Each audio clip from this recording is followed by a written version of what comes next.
Hello there guys! Welcome back to my channel. This is PJ Katabang, ang Batanggenyo vlogger ng Milan, Italy. And for tonight's episode, I am with Mark! Yes, and medyo matagal kami hindi nakapag-upload, di ba? Ilang weeks tayo hindi nakapag-upload? 2. Mga dalawa. Oh, ikaw na pala nagsabi na mo sa akin. Ikaw din naman nagsasagot.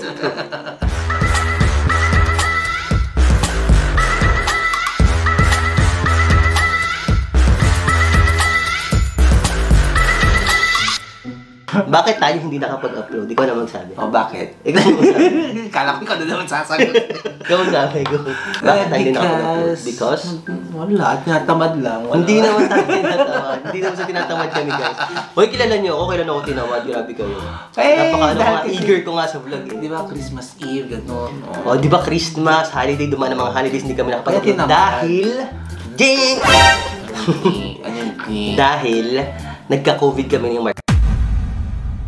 Positive kami nung December 27. Tunay yung chismis. Tunay yung chika. Positive kami ni Mark. Hindi pa kami lumalabas sa 4 na sulok ng aming bahay. Char! Dahil in-advise kami ng aming doktor na mag-quarantine for 11 days. And nung 12th day, yung pang 12 araw, is in-advise kami na magpa-check ulit ng tinatawag na PCR test, no? Dito ang tawag nun ay Moleculars. Dahil tapos na yung ating PCR test na yun. So ang mangyayari is i-check natin kung pwede na ba tayong lumabas ng quarantine na bahay na Bawal lumabas. Bawal lumabas.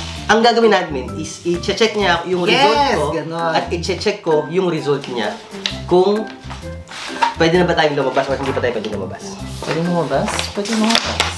So, nasan ang telepono ko? Palit tayo ng telepono. Ito yung telepono ni Mark.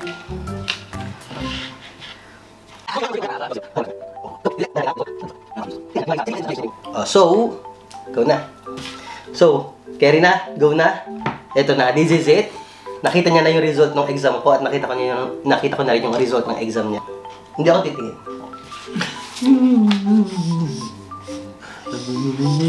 Bagal ha. Kasi nga, hindi nga umaano yung Daming dada.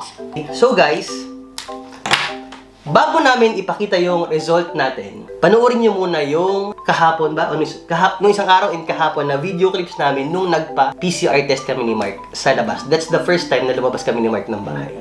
True. So guys, watch this. Now, we are going to have our PCR test done. Dahil dumating yung kinatatakot natin, guys. Yes, nag-positive kami ni Mark sa COVID. Yung ba last vlog natin? Parang yung yung kasama yung mga gunggangs. Ay, yung dinner nga. Kasama yung mga gunggangs kasi nag-Christmas party kami.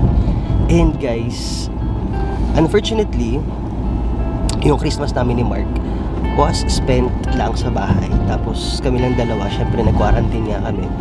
Because nung 27, actually 24 pa lang si Mark, medyo hindi na maganda yung pakiramdam niya. Pero ako naman, okay pa naman ako nung 24, 25. And then, nilagnat si Mark nung mismong Pasko, 25. Tapos, ako naman, I was really, tinitingnan ko yung sarili ko, kung ano ba yung, kung may mga symptoms ba or what. Dumating lang yung symptoms sa akin is yung 25 ng gabi. Doon ako nag-chill. Totoo pala yun, no? Nag-chill pala talaga pag COVID. Nag-chill ako, tapos since si Mark may lagnat na noon, so nagtingin ako ng temperature ko din. Pero 36 lang. So, bakit walang lagnat pero nag-chill ako? Yung chill na yun, nararamdaman ko yun kapag may something na tulad ng lagnat, ganyan.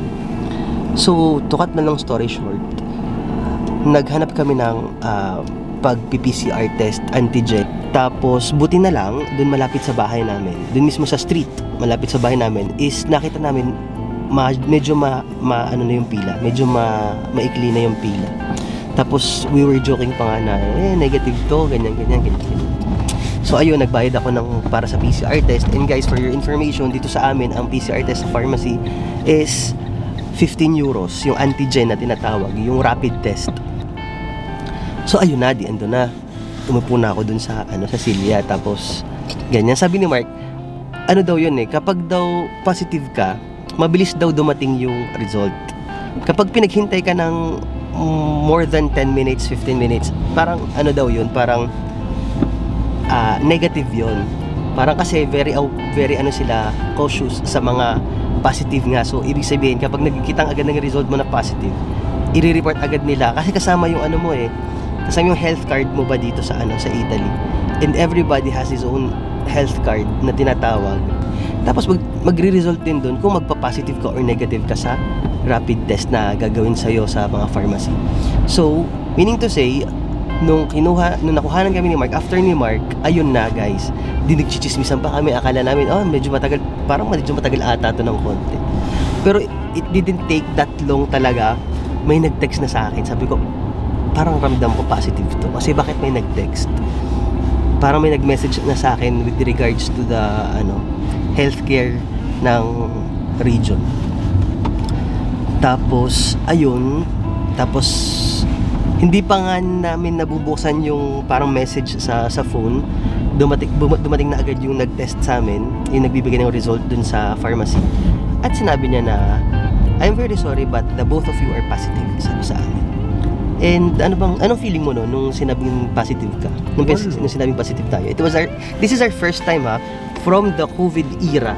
From the time na nagkaroon ng COVID, this is our first time talaga na we encountered talaga yung literal na alam namin na positive, na may virus tayo kasi positive tayo. Anong naramdaman mo nung first time? Wala ka naramdaman? Alam mo naman ako. Giver. Wala akong... Ay, eto pila siguro to pang tampon Oo. From here, guys, tingnan nyo pila to ng tampo. Kasi andito kami magpapa-rapid test, molekulare. Yung mas accurate na test ngayon kasi 10 or 11 days have already passed. So guys, let's see kung carry natin. Yung pila na gagawin namin, itong buong line na yan. Yan ang line. Yan ang pila ng traffic na to sa unahan. Kasi mga magpapa-test silang lahat. So guys, totoo lang yung sa amin, more or less tapos na kasi dumaan na yung mga 5th or 6th day ng kasagsagan ng virus. Sobrang pala yun. Yung sa akin kasi talagang inatake ako. Iba't iba kasi ng symptoms, guys. Magkakaiba yung mga naramdaman ng mga nagkaroon ng COVID. Yung sa akin talaga, ang pinaka sa akin, yung symptoms ko talaga is yung masakit yung throat ko. Sore throat man tawag dun. Pero masakit talaga siya as in. Tapos headache, yung talagang masakit na ulo, ganun. And parang 3 days ako may sore throat. Nagkaroon ako ng sipon and ubo, konti lang.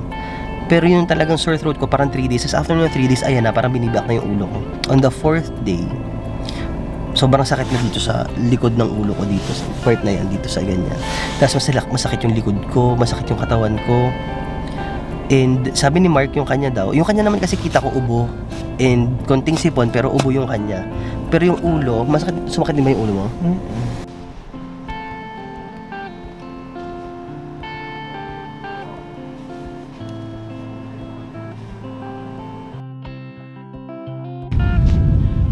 Okay guys, so today naman, ang sasamahan natin si Mark naman for his PCR test and molecular, no?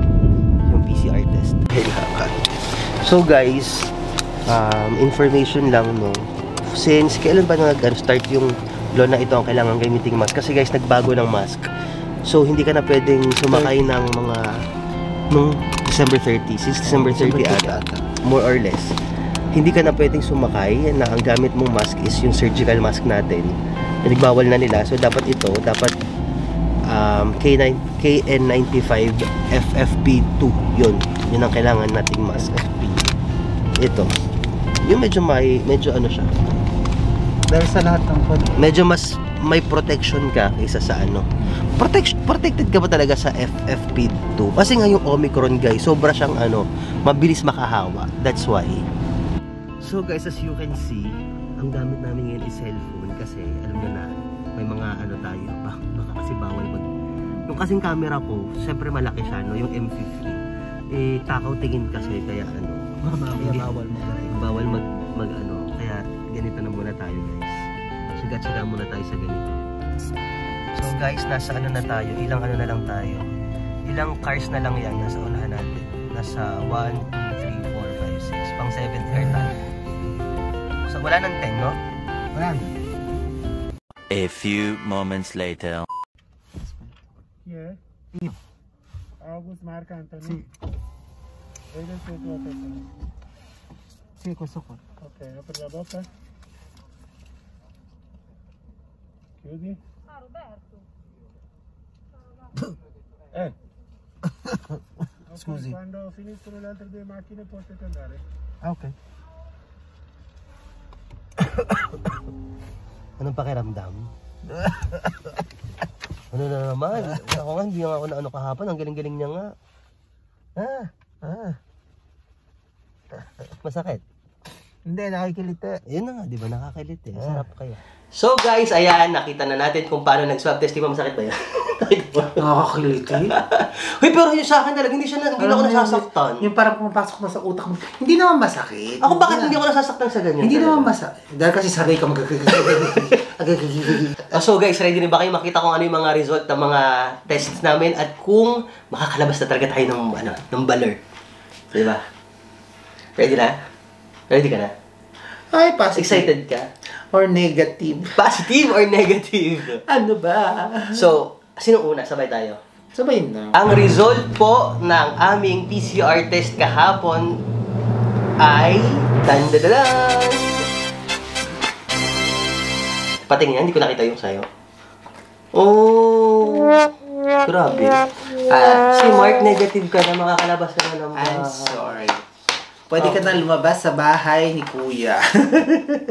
Totoo nga, patingin nga ako. I'm sorry. Teka lang, check ko lang. Pero bakit ganun? Hindi ko maintindihan. Ikaw nga yung walang ka-kwan-kwan nga eh. Ako pa yung Bakit inuubo mo. nga? Guys, I'm very sorry pero I'm still positive. Excited pa naman akong lumabas. Akala ko makakalabas na ako. Mag-stay ka pa rin sa bahay ni Kuya. So mag-stay pa rin ako sa bahay. Okay. Anyway guys, so that's our COVID story. Totoo pala yung COVID, di ba? Walang himala! Totoo yung COVID. Yung mga naramdaman natin, nakakatakot. Ako natakot ako sa totoo lang. Ito hindi kasi matatakotin. Ako talaga matatakotin.